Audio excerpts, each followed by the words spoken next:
नमस्कार, मैं हूं शम्स ताहिर खान और आप देख रहे हैं वारदात।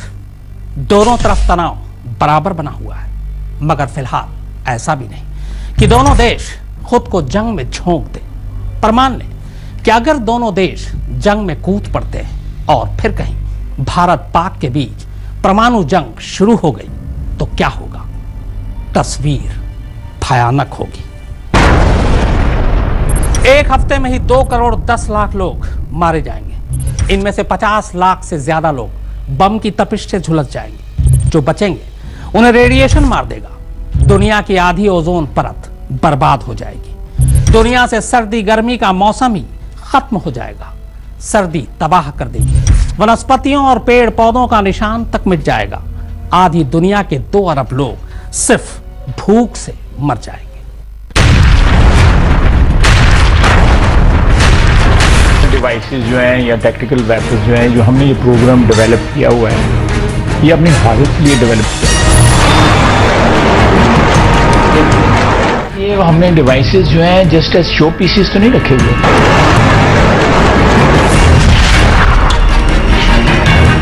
अल्लाह ना करे कोई ऐसा मौका आया, लेकिन अगर हमारी सलामती को खतरा हुआ तो हमने इसको नाबूद कर देंगे।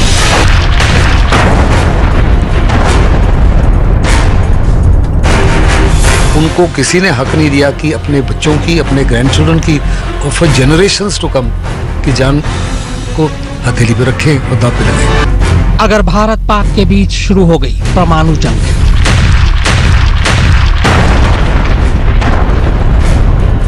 एक हफ्ते में मारे जाएंगे 2 करोड़ 10 लाख लोग। आधे से ज्यादा उसी वक्त बम की तपिश से जल जाएंगे। बाकी जो बचेंगे वो रेडिएशन से मारे जाएंगे। दुनिया की आधी ओजोन परत बर्बाद हो जाएगी, यानी सर्दी गर्मी का मौसम ही खत्म हो जाएगा। वनस्पतियों और पेड़ पौधों का नामो निशान तक मिट जाएगा। आधी दुनिया के 2 अरब लोग भूख से मर जाएंगे। परमाणु सर्दी से तबाह हो जाएगा दुनिया का एक बड़ा हिस्सा।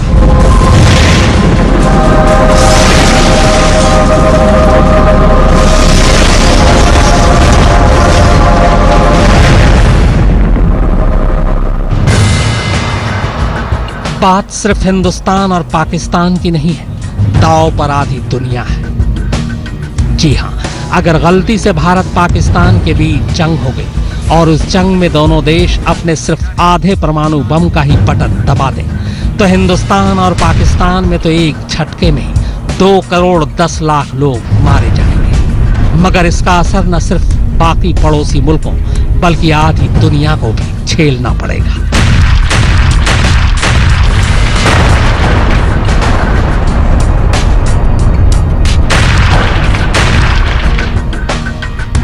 भारत और पाकिस्तान के पास जो परमाणु बम है, उनमें से हर बम हिरोशिमा पर गिराए गए 15 किलो टन वाले बम के बराबर है। ये बम जैसे ही गिरेंगे, सबसे पहले इसकी गर्मी, तपिश और रेडिएशन लोगों को मारेगी। उसके बाद भी जो बच जाएंगे, उनके लिए जीना इतना आसान नहीं होगा। भोपाल गैस के 30 साल बाद आज तीसरी पीढ़ी भी बीमार पैदा हो रही है। फिर ये तो परमाणु बम है, अंदाजा लगाइए इसका असर कितना लंबा और खतरनाक होगा। बमों के रेडिएशन का असर लोगों को सिर्फ तड़पाएगा ही नहीं, बल्कि बाकी दूसरे तरीकों और नतीजों से भी उन्हें तिल तिल कर मारेगा। वैज्ञानिकों की माने तो इतने रेडिएशन से वायुमंडल में ओजोन परत बर्बाद हो जाएगी। अब वायुमंडल से ओजोन परत के गायब होने या बर्बाद होने का मतलब ये है कि हवा से वो गैस ही खत्म हो जाएगी जो मौसम को बदलती है, यानी आधी दुनिया में सर्दी गर्मी के फिक्स मौसम का सिलसिला ही बंद हो जाएगा।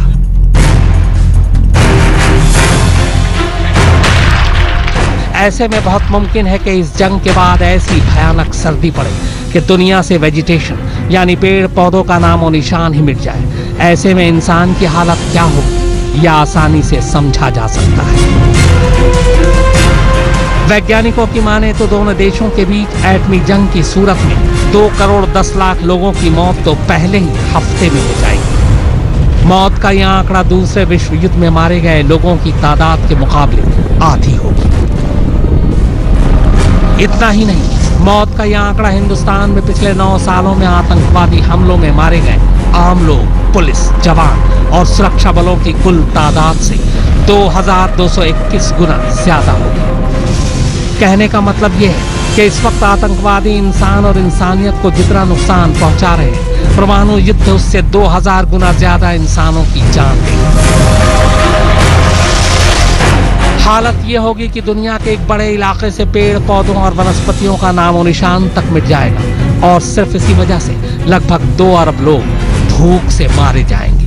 यह आंकड़ा 2013 में भौतिक वैज्ञानिकों के अंतर्राष्ट्रीय संगठन ने परमाणु युद्ध रोकने के लिए किए गए एक अध्ययन के बाद जारी किए थे। आज तक ब्यूरो। तो परमाणु युद्ध की तबाही की तस्वीर कैसी होगी ये तो आपने देख लिया। आइए अब आपको परमाणु बमों को लेकर दोनों देशों की तैयारी, उनके टारगेट और उनकी मारक क्षमता के बारे में बता दें। पाकिस्तान के पास जो 130 परमाणु बम हैं, उनमें से 66% जमीन से मार करने वाले वो बम हैं जिन्हें बैलिस्टिक मिसाइलों से दागा जाता है, जबकि 28% परमाणु बम वो हवा से गिरा सकता है। परमाणु बम से लैस उसके मिसाइल भारत के 4 सबसे बड़े शहर दिल्ली, मुंबई, बेंगलुरु और चेन्नई पर हमला कर सकते हैं। अब जो है ना, अब वेपन्स बहुत ज़्यादा, एक्यूरेसी, लिथैलिटी ऑफ वेपन्स बहुत बढ़ गए। हमारे पास नहीं, दोनों के पास है, आपके पास भी है, हमारे पास भी है। भारत और पाकिस्तान, इन 2 मुल्कों को मिलाकर परमाणु बमों की कुल तादाद करीब 250 के आसपास।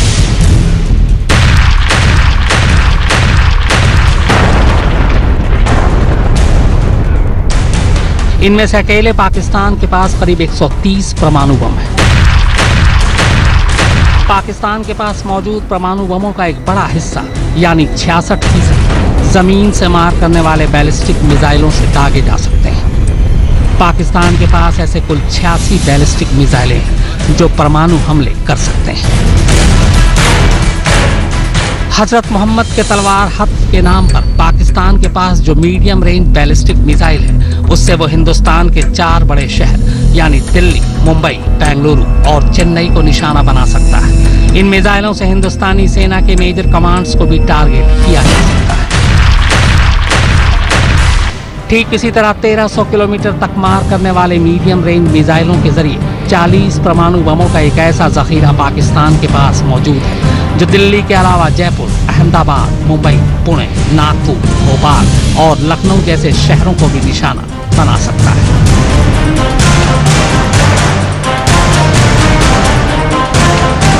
बेंगलुरु के ही national institute of advance studies की एक रिपोर्ट के मुताबिक 12वीं सदी के अफगान शासक मोहम्मद गौरी के नाम से तैयार ये मिसाइल इतने खतरनाक हैं कि एक बड़ी आबादी को एक ही झटके में खत्म कर सकते हैं। ठीक इसी तरह शाहीन 2 के नाम से पाकिस्तान के पास मौजूद 8 मीडियम रेंज की मिसाइल कोलकाता समेत पूर्वी तट के शहरों पर परमाणु हमले कर सकते हैं और ये 2500 किलोमीटर तक मार करते हैं। जबकि पाकिस्तान के पास गजनवी के नाम से 16 शॉर्ट रेंज मिसाइल भी है। 270 से 350 किलोमीटर की मारक क्षमता वाले इन मिसाइलों को उसने लुधियाना, अहमदाबाद और दिल्ली के आसपास के ठिकानों के लिए रखा हुआ है। पाकिस्तान के पास 60 किलोमीटर के शॉर्ट रेंज वाले नसर मिसाइल भी हैं, जिन्हें वो जरूरत के मुताबिक अपनी तरफ बढ़ते हिंदुस्तानी फौज पर अपनी ही सरजमीन पर भी हमला कर सकता है। पाकिस्तान के पास 350 किलोमीटर की दूरी तक मार करने वाले 8 न्यूक्लियर क्रूज मिसाइल भी हैं, जबकि अपने पूरे जखीरे के 28% परमाणु बमों का इस्तेमाल पाकिस्तान हवाई हमलों में कर सकता है। इसके लिए उसके पास F-16 और मिराज जैसे विमान हैं, जिनसे वो हवा से 36 परमाणु बम गिरा सकता है। आज तक ब्यूरो। पाकिस्तान का ऐसा कोई कोना नहीं जो भारत के परमाणु बम से बच सकता है। भारत की एटमी ताकत इस ब्रेक के बाद पूरा हिंदुस्तान 32 लाख वर्ग किलोमीटर में फैला है, जबकि पाकिस्तान सिर्फ 7 लाख वर्ग किलोमीटर में सिमटा है। जाहिर है पूरे पाकिस्तान को निशाना बनाना भारत से कहीं ज्यादा आसान है। भारत ने अपने करीब 56% परमाणु बम जमीन से जमीन पर मार करने वाले मिसाइलों में तैनात कर रखा है, जबकि बाकी हवा और समंदर के जरिए पाकिस्तान का ऐसा एक भी इलाका नहीं है जो भारत के परमाणु बम के रेंज में ना आता हो।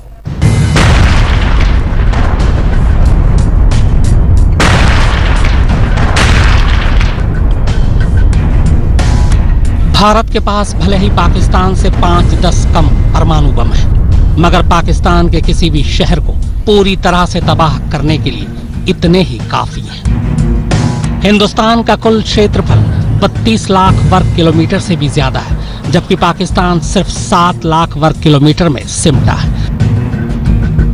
यानी हिंदुस्तान के राजस्थान, मध्य प्रदेश और महाराष्ट्र जैसे 3 राज्यों को मिला दिया जाए तो उससे भी कम। हिंदुस्तान ने अपने परमाणु हथियारों के जखीरे के आधे से ज्यादा यानी 56% हिस्सा जमीन से जमीन पर मार करने वाले पृथ्वी और अग्नि जैसे बैलिस्टिक मिसाइलों में तैनात कर रखा है। इसके अलावा K-15 सागरिक पनडुब्बी में 12 परमाणु हथियार मौजूद हैं। इन्हें हिंदुस्तान ने न्यूक्लियर पावर से लैस INS अरिहंत नाम की पनडुब्बी के लिए भी तैयार कर रखा है।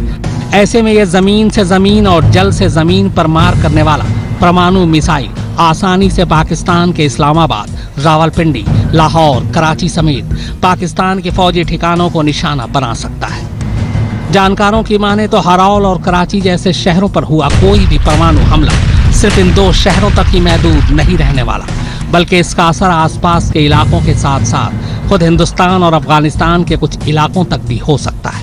पर यह बात हवा के रुख पर तय करेगी। हिंदुस्तान के पास 250 किलोमीटर की दूरी तक मार करने वाले शॉर्ट रेंज बैलिस्टिक मिसाइलों का ऐसा जखीरा भी मौजूद है जो 24 परमाणु बम दाग सकता है। ये पाकिस्तान के लाहौर, सियालकोट, इस्लामाबाद, रावलपिंडी को आसानी से मटियामेट कर सकता है। इसी तरह अग्नि 1 और अग्नि 2 के नाम से परमाणु हथियारों से लैस 20 बैलिस्टिक मिसाइल भी भारत के पास है, जो 700 से 2000 किलोमीटर की दूरी तक मार कर सकते हैं।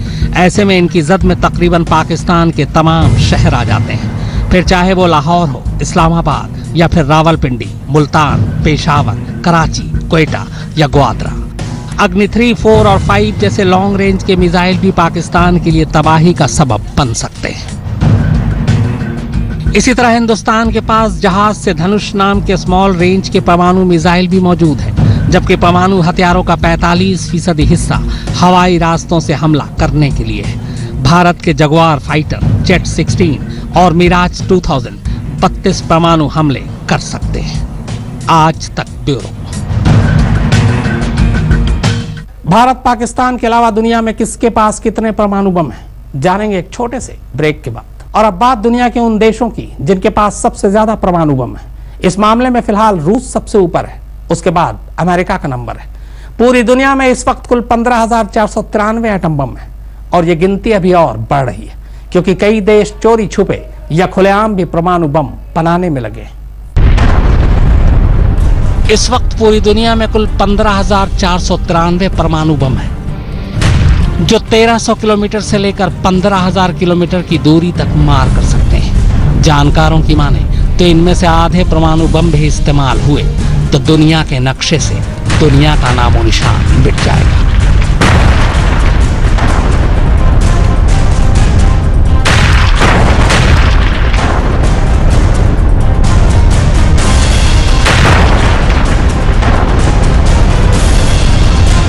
आइए आपको बताते हैं कि भारत और पाकिस्तान सहित इस वक्त किसके पास कितने परमाणु बम हैं। रूस 7,300, अमेरिका 7,100, फ्रांस 300, चीन 260, इंग्लैंड 215, पाकिस्तान 120, भारत 110, इजराइल 80, उत्तर कोरिया 8।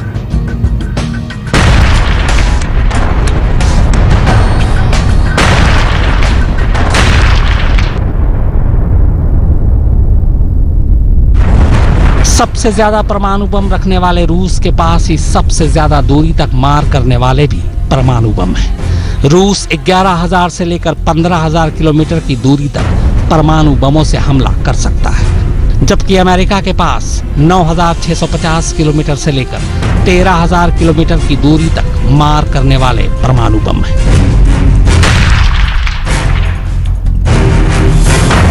पाकिस्तान के पास भले ही भारत से 10 परमाणु बम ज्यादा है, मगर जहां तक दूरी की बात है तो पाकिस्तान 1300 किलोमीटर तक ही बम गिरा सकता है, जबकि भारत की मारक क्षमता ज्यादा है। भारत 2000 किलोमीटर दूर तक परमाणु बम बरसा सकता है, यानी भारत के परमाणु बम की जद में करीब करीब पूरा पाकिस्तान आ जाता है। तो वारदात में फिलहाल इतना ही।